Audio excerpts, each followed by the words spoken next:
Hey guys, আসসালামু আলাইকুম। আশা করি তোমরা সবাই ভালো আছো। আলহামদুলিল্লাহ আমিও বড় মতো ভালো আছি। তো এই ভিডিওটা সাধারণত আমাদের দেশের যে পরিস্থিতিটার মধ্য দিয়ে গেছে তারই আর কি মাঝখানে কোনো একদিনের আর কি ভিডিও আমার অ্যাকচুয়ালি মনে নাই। হয়তো বা দেশ স্বাধীন যেদিন হয়েছে এর 1-2 দিন আগে আমি পড়তে গিয়েছিলাম।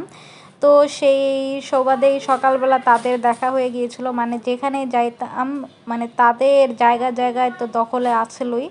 তো আলহামদুলিল্লাহ এখন তো আলহামদুলিল্লাহ আমাদের দেশটা পুরোটাই স্বাধীন, এখন আর সেই সব নিয়ে চিন্তাই করতে হয় না।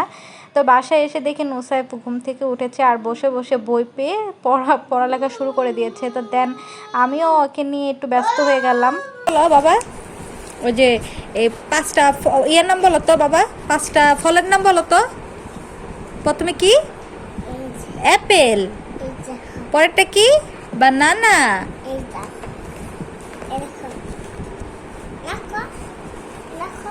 আল্লাহ তাআলার অশেষ রহমতে আর তোমাদের দোয়ায় আলহামদুলিল্লাহ আমার ছেলে কিন্তু প্রতিটা ওয়ার্ড প্রতিটা কথাও বলতে শিখে গেছে। তো এই যে কারফিউর ভিতরে বসে বসে আমার তো খুব বোরিং লাগতেছিল, আমি কিভাবে সময় কাটাবো সেই জন্য দেখতেই পেরেছো ফোনে নেট ছিল না। তো এর মাঝে আমি কি করব মাথায় কোনো কিছু কাজ করতেছিল না। তো আমার আবার পড়ালেখার পাশাপাশি একটু একটু মানে সেলাই কাজ খুব পছন্দ, তাই দেখো ঘরে বসে বসে আমি 2টা রানার বানিয়েছি। আমাদের এই যে ইটা ছিল ওইটার জন্য আর কি, মানে টিভির ক্যাবিনেটের জন্য একটা, আর একটা হলো আমি মানে টেবিলের জন্য বানিয়েছি, খাবার টেবিলের জন্য। তো ওগুলো বানিয়েছি এর মাঝেই আর কি, মানে সন্ধ্যার টাইমে বলতে গেলে ব্রেক নিয়েছিলাম। মানে আমার ফুপির বাসায় আমার ছোট বোন এসেছিলো মানে বেড়াতে। ওরও অ্যাকচুয়ালি বোরিং হয়ে যাচ্ছে, বাচ্চারা এক ঘরের ভিতর থেকে নেট দেখতে পারতেছে না। বাচ্চারা সারাদিন হলো একটু একটু নেট দেখে, জাস্ট কার্টুন দেখে সময়টা কেটে যায়। কিন্তু এখন এমন অবস্থা হয়ে গিয়েছিল, আর জানতে মানে সবাই তো কম বেশি জানোই কি একটা মানে ভিতরে কি একটা ফিল হচ্ছিল, এটা বলে বোঝানোর মতো না, মানে দম বন্ধ হয়ে আসার মতো।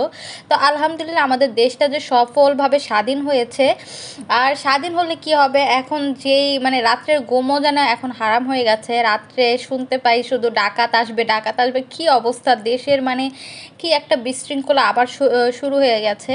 যাই হোক বলতে গেলে আমরা কিন্তু সবাই একত্রবদ্ধভাবেই আছি। যে কোনো সমস্যায় হোক বা যে কোনো অসুবিধার মধ্যেই পড়ি না কেন, আমাদের দেশের মানুষগুলো এতটাই মানে এখন শক্তিশালী হয়ে গেছে যে নিজেরা মানে সবার একে অপরের আমরা পাশে দাঁড়াতে পারি, মানে এক মানে করতে পারি, সেলফ ইটা আছে।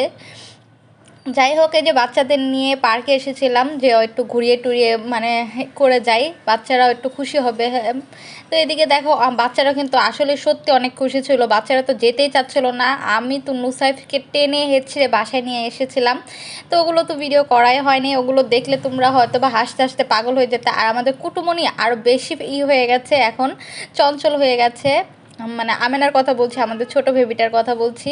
ও আয়শা মনিকে আর নুসাইফকে দেখে দেখে যে দেখো কি করতেছে, ও এটার উপর উঠবে খেলবে ওদের সাথে, মানে খুব সাহস হয়ে গেছে বলতে গেলে। যাই হোক, ওদের জন্য সবার জন্য দোয়া করবে। আর তোমরা কোথা থেকে আমার ভিডিওগুলো দেখছো, কোথায় কেমন আছো, কি পরিস্থিতিতে আছো, অবশ্যই আমাকে কমেন্টস করে জানিয়ে দিতে পারো। আর ভিডিওগুলো দেখে তোমাদের কাছে কেমন লাগে অবশ্যই জানাতে ভুলবে না। তো দেখো দেশের অবস্থা তো নাজেহাল, এটা তো জানোই। এই যে একটু পরে পরেই অ্যাম্বুলেন্স যাচ্ছে দেশের এই জায়গায় ওই জায়গায় সেই জায়গায়, মানে কি একটা অবস্থা ছিল দেখো, সবার হাতে কিন্তু একটা না একটা কিছু আছেই। মানে সেলফ রেসপেক্ট বলে কথা, যেটাকে বলে সেলফ, মানে নিজেকে বাঁচানোর জন্য যা যা প্রয়োজন আমরা দেশে তা নিয়ে নেমে গিয়েছিলাম আলহামদুলিল্লাহ। তো ঘরে বাসায় আসার পরে নুসাইফ তো দেখো ওর দাদু ভাইয়ার মাথার হেলমেটটা নিয়ে ওর সাইকেল চালানো শুরু করে দিয়েছে।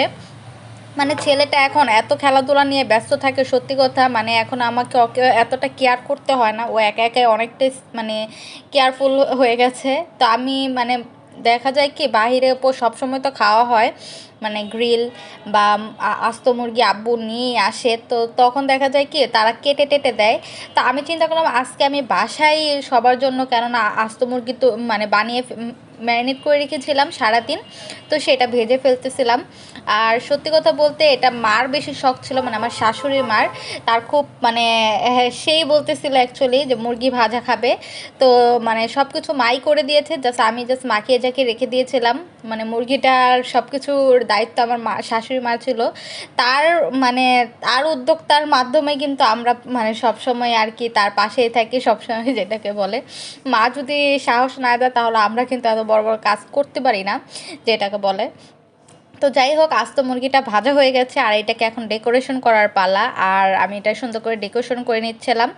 আর পরে নান রুটি এনেছিল আব্বু, আসার সময় বলে দিয়েছিলাম নান রুটি নিয়ে এসেছে, আর সে মুরগি ভাজার সাথে খাচ্ছিলাম। আর সত্যি কথা বলতে মুরগি ভাজাটা অনেক মজা হয়েছিল। আর সবার কাছ থেকে রিভিউ নিব চিন্তা করেছিলাম, তখন আর এভাবে মুড হয়নি। মানে মুড হয়নি কি, কাজের ঝামেলার চাপে মানে কোনোটা কি রেখে কি করব এটা খেয়াল থাকে না এখন ভিডিও করার সময়, তাই আর কি।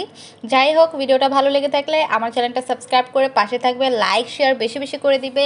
আর আমাদের এই সুন্দর দেশটা যাতে আরও সুন্দরভাবে গঠন করতে পারবে সেই কামনা নিয়ে আজকের মতো এই পর্যন্ত। আল্লাহ হাফেজ।